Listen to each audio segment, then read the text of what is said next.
Ask me for questions, I will help you. Sure. All right, so I'm going to pick questions 1 and 4 because they're a certain kind of question. And you want to use those as your examples. Maybe you even want to highlight the number. And they are a question about an average. So how do you find the average of numbers? What do you do? Like if I said, hey, you got these 3 scores, what's your average score? What would you do to find that? You'd add them up and you'd divide by 3, right? Or if you had 5 test scores, you'd add up your scores and divide by 5. Okay, so when we're doing average today, we're going to do it the same way. We're going to add up our scores, and then we aren't going to know a score, so we're going to call it X, and we're going to divide by that number. So let's see what we have here. It says the low temperatures for the previous 2 days were 62 and 58. We would like to find all temperatures for the 3rd day such that the average temperature is at least 64.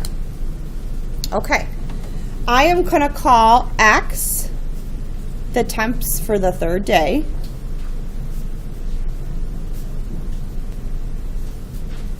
All right, and you guys told me that to find an average, we should add up the temperatures, right? How many days are there? 1, 2, 3. So we're going to add up the 3 days temperature, and we're going to divide by 3. What was the low temperature on day 1? 62. What was the low temperature on day 2? Plus 58. What was the low temperature on the 3rd day? We don't know. But what did we call it? So we're going to write plus X. To find the average, I'm going to do these 3 and divide the whole thing by 3. I want that to be at least 64.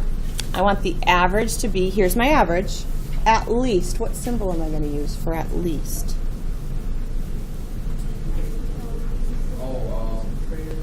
Greater than or equal to 64. So that's going to be the setup of that problem. Really, the solving isn't too bad as long as you remember to undo the division first. You see how it's this whole thing divided by 3? So the first thing you're going to do now is multiply it both sides of your inequality by 3. All right, would you do that, please? So, guys, don't even bother distributing this because what's going to happen to the 3 on top and bottom? It's going to cancel out.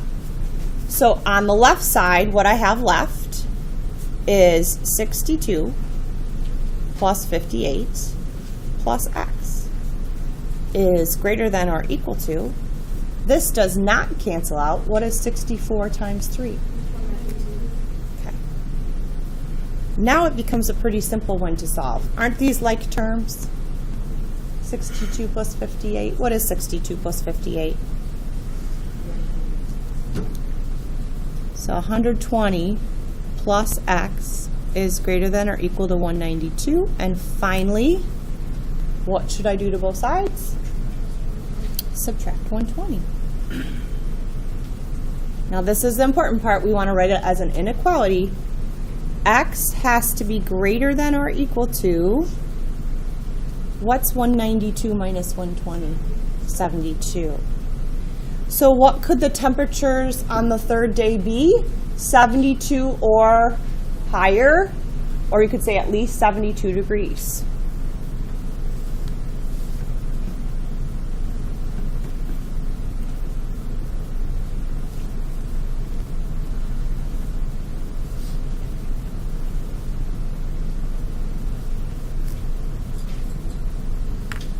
Okay, so now I want you to try to set up number 4. Okay, I'll read it with you. Jessica is getting ready for college. She needs to have an overall grade of 85 in her math class. to qualify for college. Her math grade is based solely on her scores of, I'm going to highlight this, 6 exams. If I want to find the average of 6 exams, what am I going to need to do? Divide what? Add up all the 6 exams and divide it by 6. Okay. On her first 5 exams, her scores were 87, 81, 85, 90, 78. Write an inequality that represents her predicament. What does she need to get on her last test to qualify?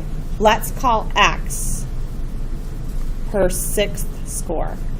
All right, I'd like you to try in the same way we did up here. Would you set this one up with an average of 85?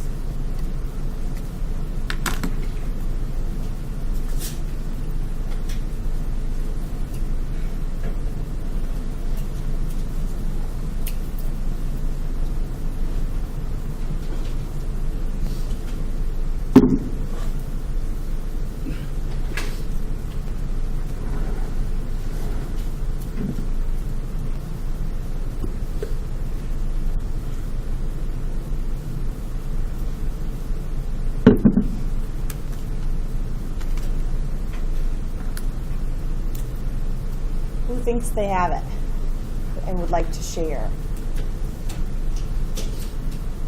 You don't have to find it yet. The setup? Anybody? What did you have, Ethan? No, you don't have to be done. Your setup. How did you set this one up? I did all the numbers. Okay, so 87 plus 81 plus 85 plus 90 plus 78. What? Awesome! Good job. And then divided by, nice. Now, Jessica needs to have an overall grade of 85. That means 85 or more. She just can't be less. So I'm going to write greater than or equal to 85. Okay, is that what you did? Yeah. Cool. Now what should I do? All right, here we go. Multiply both sides by 6, unless you did that already. The 6's here cancel. And then you're going to add 87 plus 81 plus 80. Did anybody add those? Okay, so you got then 421 plus X, and then is greater than or equal to, what's 85 times 6? What is it? 510. Subtract 421. X is greater than or equal to, okay.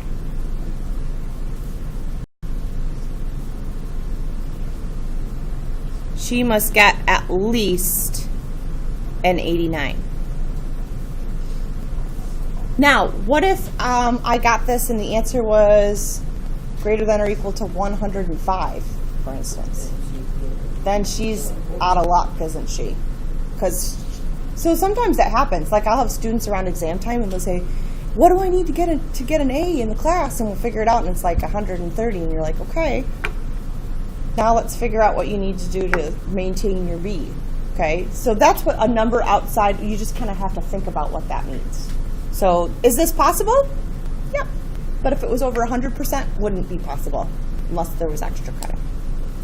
Okay, we're going to pick one more to do.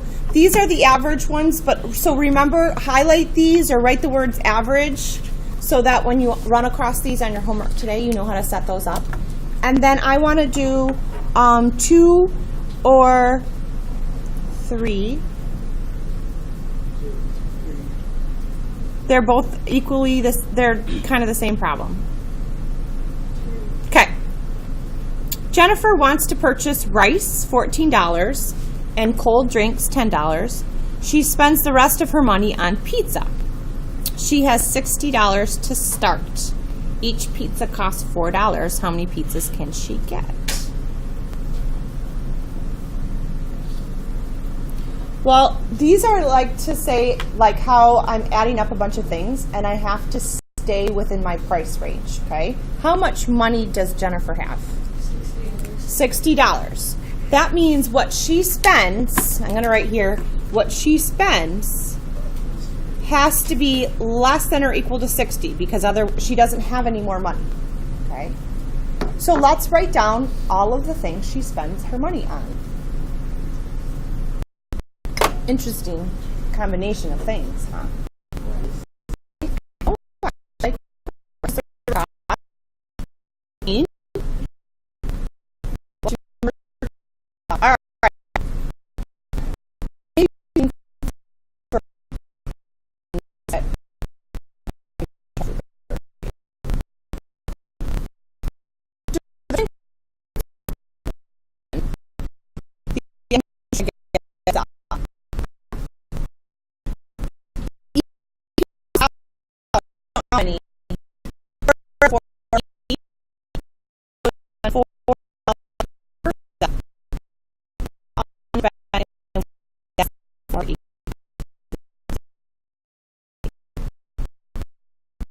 Alarms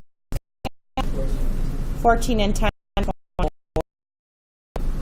4p is equal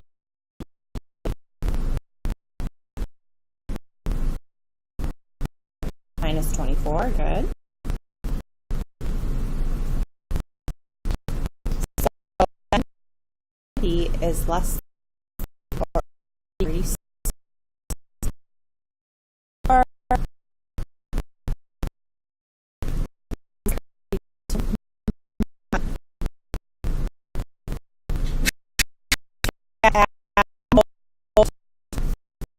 Bless you.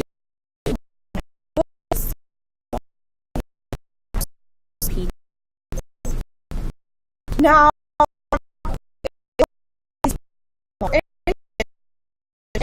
Aiden,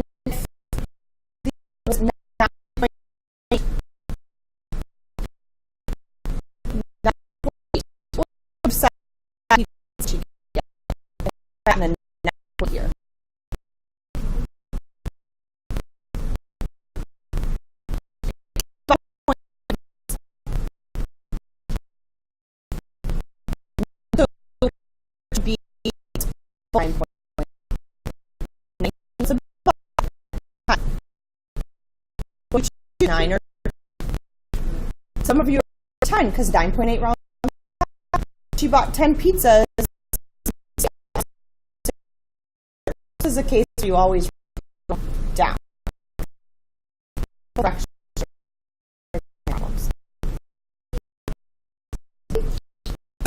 Do you think I do that, Nancy?